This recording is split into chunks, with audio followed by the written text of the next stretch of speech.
I'm Al Sutherland with your Mesonet Weather Report. Many Oklahomans started off their Wednesday morning with rain. A radar map from 8 a.m. Wednesday showed a wide band of rain from Woodward to Oklahoma City to Broken Bow. When we think rain, we think water. There is another side to rain, and it really showed up on Wednesday. Rain brings cooler temperatures.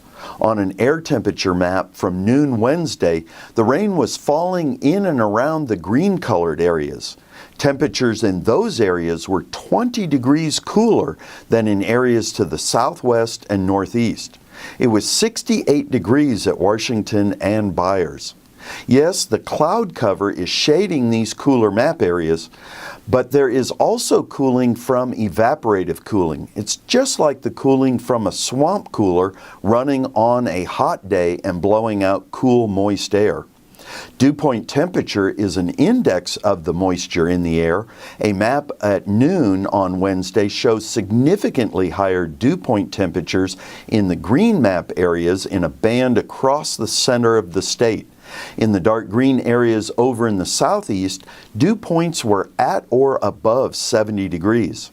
The slightly drier tan and brown areas to the northeast and southwest had dew points 5 to 10 degrees lower, and way out in the panhandle, Kenton had a dew point of 56, 16 degrees lower than McAllister at 72. In the wide band of cooler, wetter air across the center of the state, relative humidity percentages were in the upper 80s and low 90s.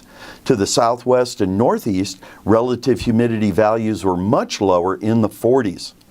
By 5:30 Wednesday, the Mesonet rainfall map had some high rainfall numbers for Mesonet towers in Oklahoma City. Oklahoma City West had 2 and 53 hundredths. The North Mesonet Tower 3 and 8 hundredths. Oklahoma City East just under 4 inches at 3 and 91 hundredths.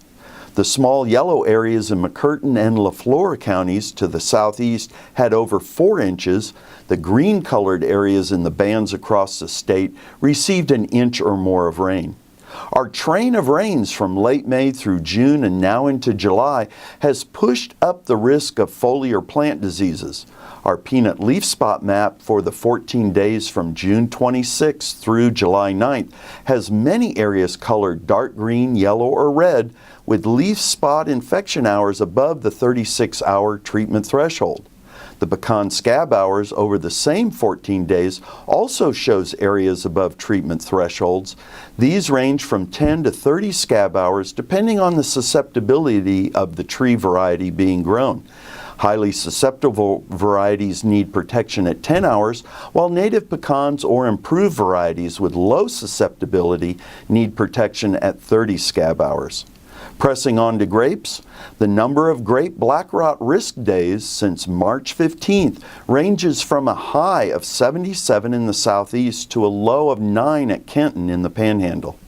Thanks for joining us for this edition of the Mesonet Weather Report.